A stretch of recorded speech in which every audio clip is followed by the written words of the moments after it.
One swift motion, the delivery man slipped off the black stockings of a group of lone-legged beauties. Just as he was getting carried away, his wealthy wife stormed over in a fury. Without saying a word, she slapped him across the face. She had always looked down on him as a poor delivery man. In the 5 years of their marriage, she had never treated him as her husband. She wouldn't even let him call her wife. Only when he called her CEO did she walk away satisfied. At that moment, the young man's anger reached its peak. Suddenly, more than a dozen luxury cars sped toward him. Immediately, a group of bodyguards and a beautiful housekeeper emerged from the vehicles. The housekeeper advised the young man to quit delivering food. She begged him to go home with them. It turned out the young man was the heir to the country's richest fortune. To avoid putting pressure on his wife, he had concealed his identity and worked as a regular delivery man. To bring him home, the housekeeper quietly invested $10 billion into his wife's company. She also arranged a fundraising banquet for his wife. As a result, his wife would instantly become the nation's new business sensation. With the situation settled, the young man decided to finish his final delivery and then confess to his wife. He would restore his true identity as the heir to the country's richest fortune.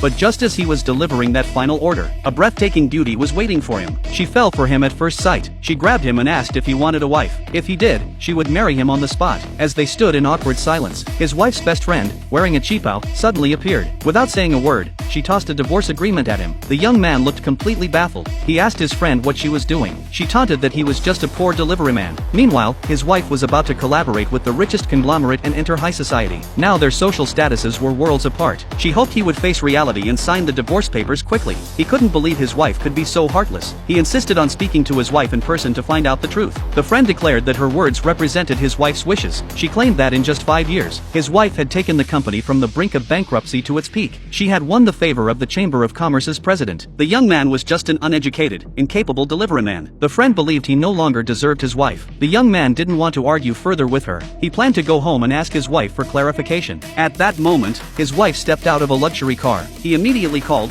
"Wife," but he was met with several consecutive slaps. Realizing she truly wanted a divorce, he finally understood that she despised him after the $10 billion investment from the richest conglomerate. Angrily, he said that without him, she would never have secured that $10 billion investment. Yet no one believed him. Just then, a second-generation rich heir got out of his wife's car. It turned out his wife had been involved with him for some time. To finalize the divorce, his wife handed him a $20 million bank card. She demanded he sign immediately and leave. Seeing the heir and his wife being intimate, he completely lost hope in her, so he agreed to sign the divorce papers. Then he instructed the housekeeper to prepare a set of clothes. He was going to resume his identity as the world's richest heir, reclaiming the dignity he had lost over the past 5 years. That evening, he arrived at his wife's fundraising banquet. When she saw him, his wife was furious. She angrily tried to have him ejected from the banquet hall. Everyone denounced him as just a poor delivery man, saying he had no right to be in such an upscale venue. The rich heir even publicly mocked his low status, unaware that the delivery man was the big shot he was trying to impress. Seeing his wife so merciless, he no longer valued their 5 years of marriage. He had originally planned to give her the $10 billion